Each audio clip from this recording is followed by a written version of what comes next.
For those who are freaking out about the Arizona Cardinals getting railroaded by the Denver Broncos on Saturday night, I've got one word for you. Relax. Let's discuss.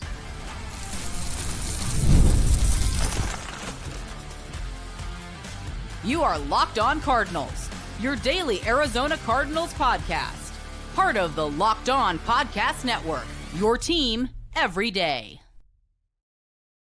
Locked On Cardinals, Alex Clancy here. Follow me on Twitter, Clancy's Corner. Follow the podcast at Locked On AZ Cards. Thank you for making Locked On Cardinals your first listen free wherever you get your podcast and on YouTube, part of the Locked On Podcast Network, your team every day. Please go to the YouTube channel, search Locked On Arizona Cardinals. Hit that subscribe button, man. Turn notifications on. You know the drill. We're getting closer and closer. Meaningful football is 3 weeks away.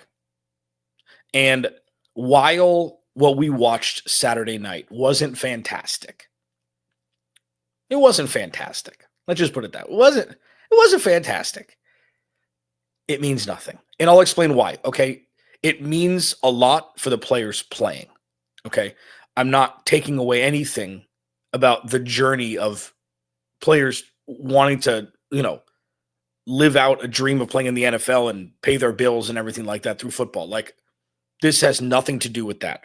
In the grand scheme of the Arizona Cardinals in 2025, it means quite literally nothing. I'll explain. There was some good that happened. I'll talk about that in the next segment, and there was plenty of bad.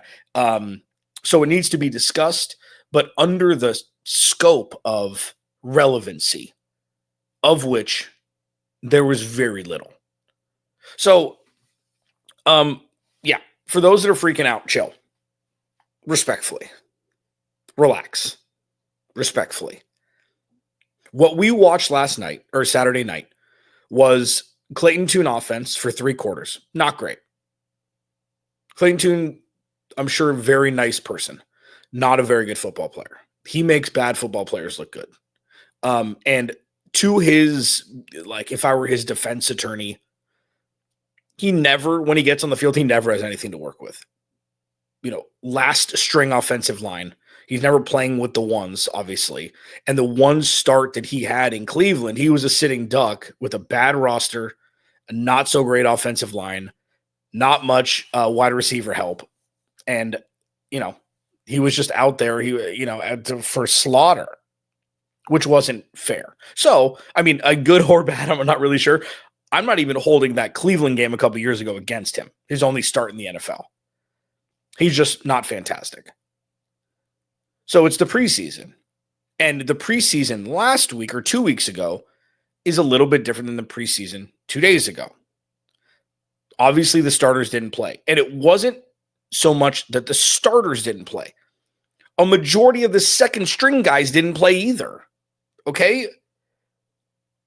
Michael Wilson didn't play as a first stringer, but Zay Jones, Greg Dortch, these guys didn't play. Trey McBride didn't play. Tip Ryman didn't play. Trey Benson didn't play. Max Melton didn't play.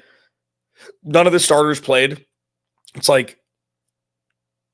you could see what happened last night or Saturday night actually as more of a good thing than a bad thing. And just the one thing we know to be certain, barring any sort of random mind games as to why JG didn't play these guys, Max Melton is CB1 on the outside.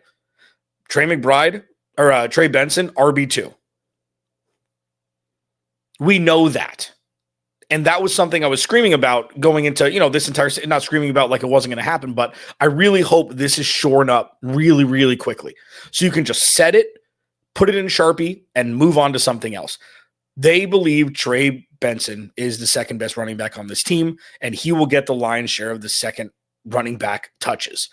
I don't want to see it be James Conner and then go with the hot hand. No. James Conner and then molding his replacement, you'd hope, in a current RB2 role to see. And listen, if Trey Benson somehow doesn't take that leap like most people expect him to, then you figure it out after. But when you see Michael Carter start and Amari DeMarcado come in later on Saturday night, that pretty much solidifies Trey Benson. So that's a good thing. That means Trey Benson did well enough in camp to show his coaches that he's the second best running back on this team, which is great. That's good. Sharpie, check. Max Melton. This was one of the bigger question marks. Not that he wasn't equipped to be atop the depth chart. It was like, okay, is Will Johnson going to come in and challenge him for the role? I'm not saying that, like, if Will Johnson outshined Max Melton up until this point, that Max Melton would have played yesterday, but it gives a higher probability that he would have, to kind of see who they are. Now, obviously, in the base set, both of them will be on the field, you would think. But if they run any sort of demon mode where Garrett Williams is playing on the outside, it's going to be one of Max Melton or Will Johnson. And I think Max Melton has done well enough to solidify that role for himself. So that is a good thing that they didn't play last night. It shows that, especially Trey Benson, because Trey Benson could have used more run. He could have used more run. Another just overarching theme that we saw yesterday that showed that it was preseason is like Jacoby Brissett played 2 series and he's the backup quarterback. If they really had to figure out, I'm not talking about Jacoby Brissett specifically, if they really had to figure stuff out still, he probably would have played more. Most of what happened last night was, all right, let's see who's going to make the first cuts. Let's see who's in line for practice squad play. Simi Fehoko looks to be the guy that's going to be the 5th wide receiver. My buddy Bo Brock told me that he thinks Xavier Weaver, they're going to run with 6. So that means Xavier Weaver has a spot also. But one of the smart things that I say, there's few, but one of the smart things that I say is when you watch the preseason, especially in the second game, somewhat in the first, but especially with the re-trending, the re-infusing more starters playing than the Sean McVay approach over the last year specifically. Like, a lot of starters played this year in the first preseason game. You can 100% tell the difference between an NFL player and a practice squad player, or a 3rd string or 4th string or journeyman. And last night, Jaleel McLaughlin, even though he's the 3rd back in Denver, it's like, oh yeah, NFL player. Oh yeah, not NFL players. Practice squad guys, depth chart guys. So in summation for all of this, no starters played. Okay, that's obvious. No real second stringers played. And when they did, John Gaines, he absolutely punished from the center position when Hayden Conner got hurt. So, like, when you have 3/4 of Clayton Tune football where he averaged 5 yards per completion, the offense isn't going to look good. They ran for less than 40 yards. Who cares? Truly, who cares? Truly, it doesn't matter. We've seen what Amari DiMercato can do in NFL games already. We've seen what Michael Carter can do, obviously, in less action in NFL games already. It doesn't matter. Truly, it doesn't matter for 2025 in the roster construction for the Arizona Cardinals. So who cares what the final score looks like? It's such a weird phenomenon when good things happen in the preseason, people are like, oh yeah, but it's just the preseason. But when bad things happen, houses are on fire. There should be the same reaction to both. Sweet. Or, yeah, something to monitor. But these are guys fighting for roster spots, not guys who are going to be playing meaningful snaps in 2025. I will be talking about Will Johnson in the final segment, okay? Because he's probably the only one. You saw Dadrian Taylor-Demerson a little bit. You saw Kitan Crawford. But the Cardinals already know who their starters are, and they're doing it accordingly. So let's talk about the good, because there definitely was some good, and it's not arguable to say, in my opinion, it's as close to factual as possible. The good that we saw on Saturday night is much more important than the quote-unquote bad that we saw from depth guys. Locked On Cardinals, your team every day. This episode of Locked On Cardinals is brought to you by BetterHelp. These days, it feels like there's advice for everything. Cold plunges, gratitude journals, screen detoxes, but how do you know what actually works for you? With so much information online about mental health and wellness, it can be overwhelming to figure out what's true and what will actually help. And that's where talking to a licensed therapist through BetterHelp can make the difference. You get real personalized guidance instead of just guessing based on something you saw on social media. Therapy's helped me, man. It keeps you balanced. Get some things off your chest. Maybe you didn't think you needed to get off your chest. Take it out or talk it out with BetterHelp. Our listeners get 10% off their first month at betterhelp.com/lockedon. That's BetterHelp, HELP.com/lockedon.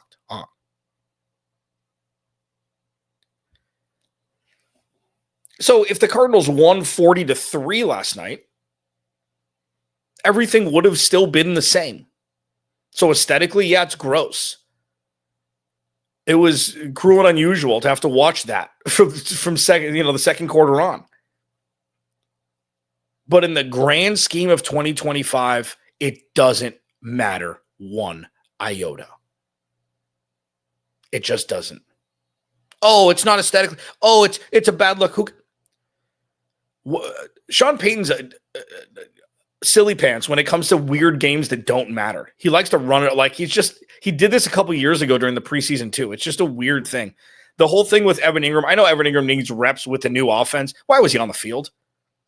It doesn't make any sense.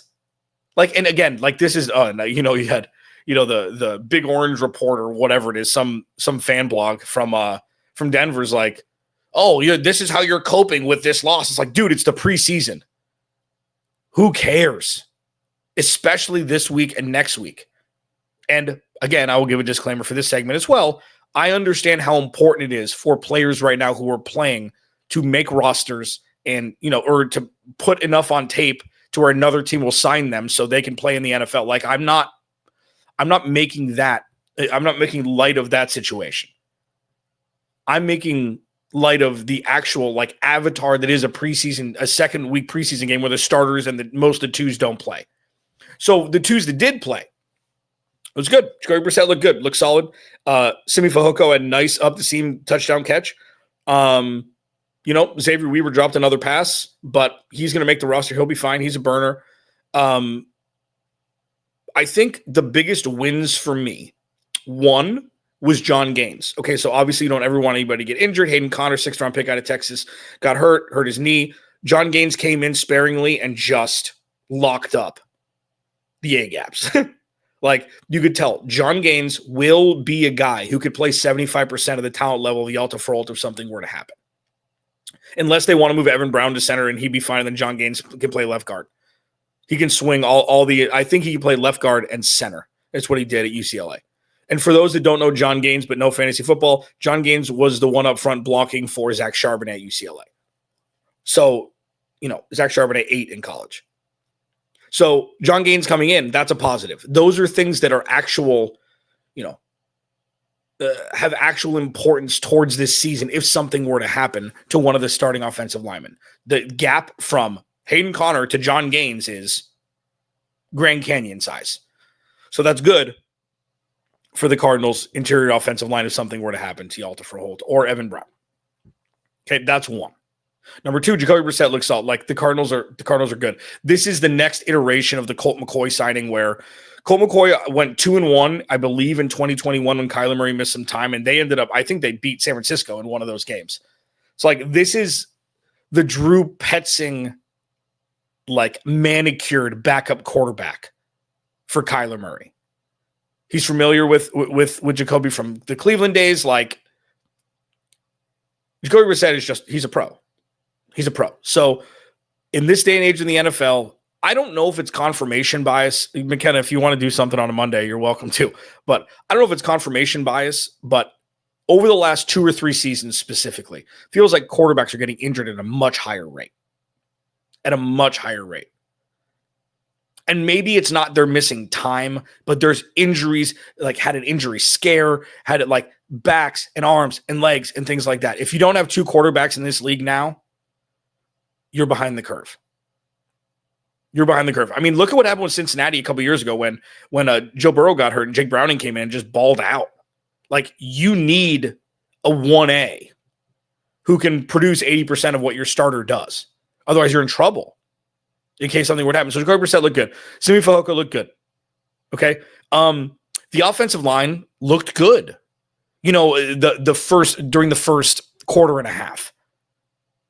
The depth there is well more than good enough Like, I think there's a common misconception that like some NFL teams have like 15 dudes you can just roll out there in an offensive line and it's going to be great no matter what. No, if you're starting offensive linemen, don't get hurt. You're on easy street. If you've got an above average group, look at the Eagles.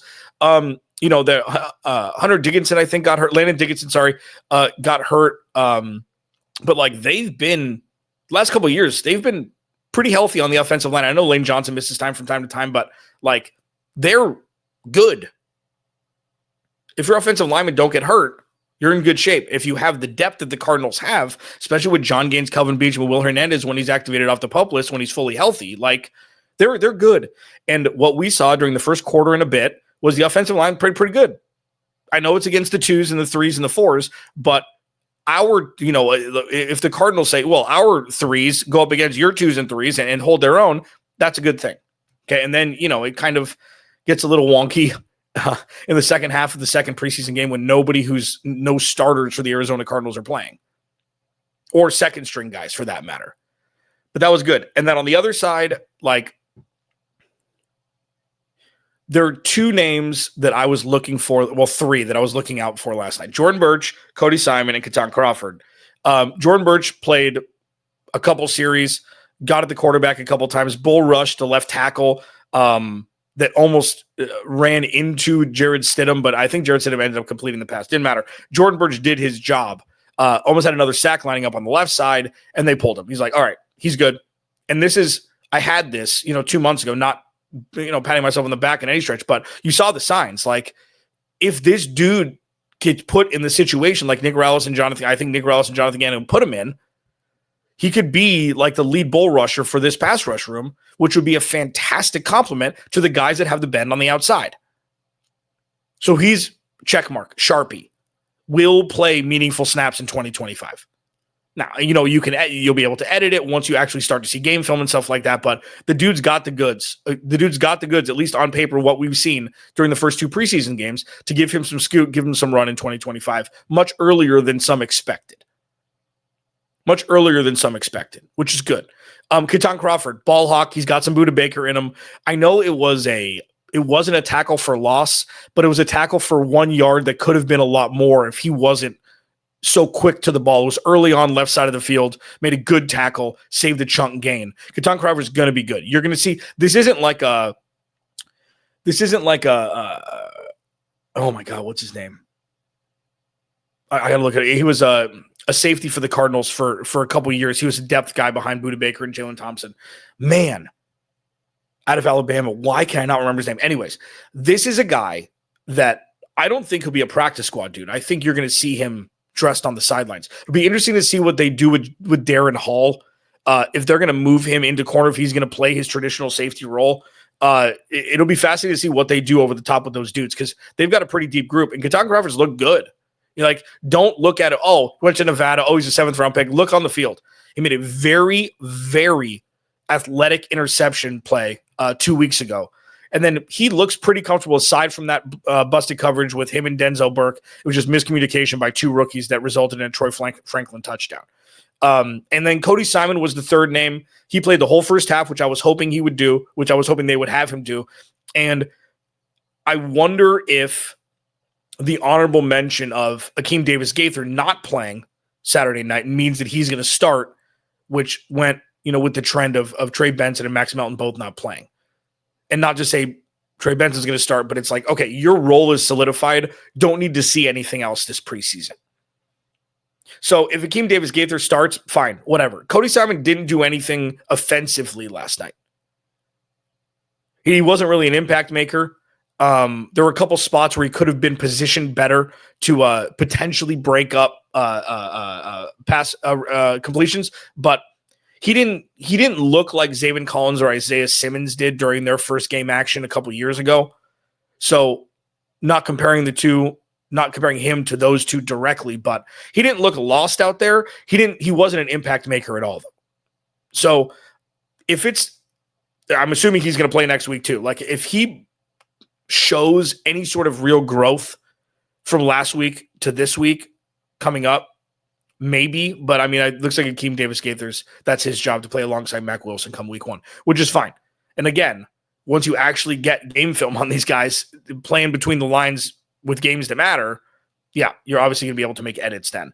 There was a lot more bad than good. I'll discuss it next. And again, remind people to relax, man. It's going to be fine. Locked On Cardinals, your team every day.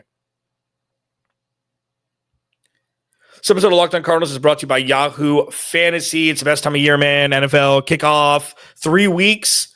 And that means you better be doing your fantasy football drafts. This is a sweet spot the next couple weeks. Yahoo Fantasy is turning up things with a fantasy football experience like never before. To celebrate 20 years of fantasy football greatness, Yahoo Fantasy is dropping 28 big new features over 28 days through August.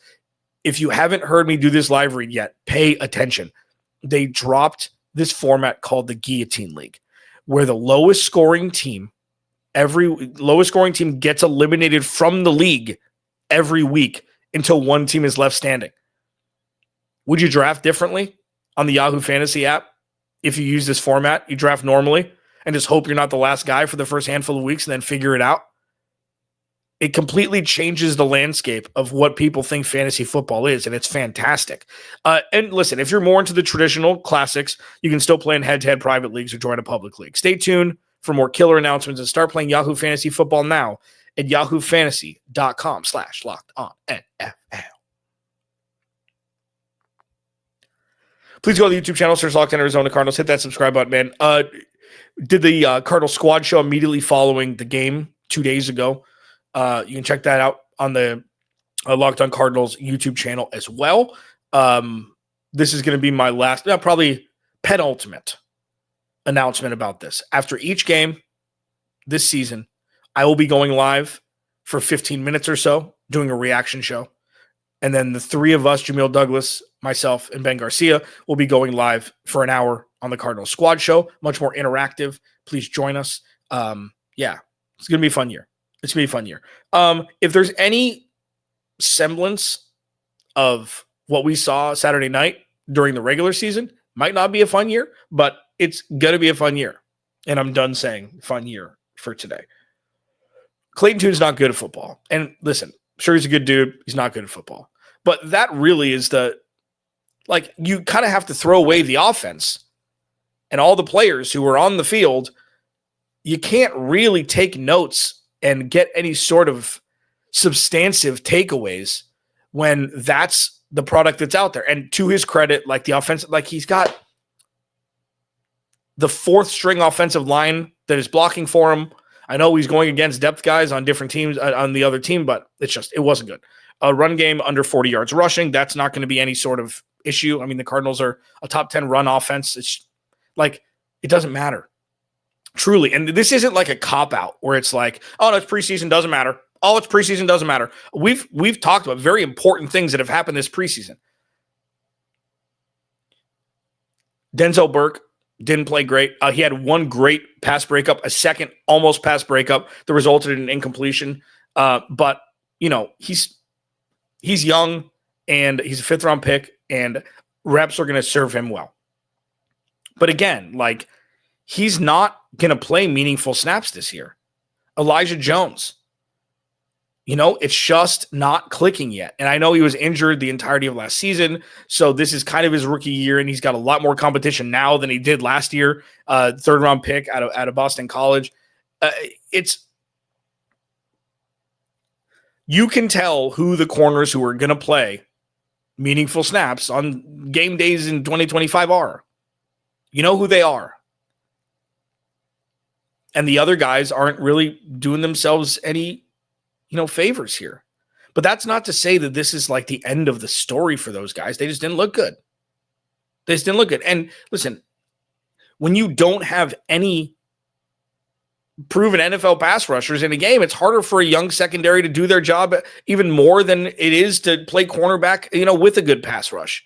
So there's not one reason why the Cardinals looked bad last night. Just a bunch of dudes who aren't as good as the guys who are going to be playing meaningful snaps. That's it. And that's why I'm so just chill out. Just chill. What if the Cardinals won 40-3? Oh, Clayton Tune balled out. Who cares? He's not going to play. This is a very treating you like an adult situation. I didn't realize that there was going to be such Like, oh no, the sky is falling. The game didn't count. And Clayton Tune played. But let's get crazy. Why? Relax. I'll leave you with this. The stuff that went well on Saturday night is far more important than the stuff that didn't. Even with Will Johnson. Will Johnson had his welcome to the NFL moment. He didn't play terribly. Okay, he didn't get a lot of looks thrown his way. And that's not to say, oh, he locked down corner. No. The other corners are just worse than him. Like, Will Johnson's going to be fine. Will Johnson's going to be fine. If the Arizona Cardinals didn't have a draft class this year, this roster would be ready to win 10 games this season. That takes all of the pressure off of the young players to be forced to produce. And if they don't, there are direct consequences in the win-loss column. That's not this. This roster is going to be good. The younger guys who play, top 3, top 4 round picks, are going to be good. Throwing Kitan Crawford there. There's nothing to worry about relaying any sort of negativity from what we saw Saturday night to when real football happens week 1. Remember, without you, there is no me. I'll talk to you tomorrow.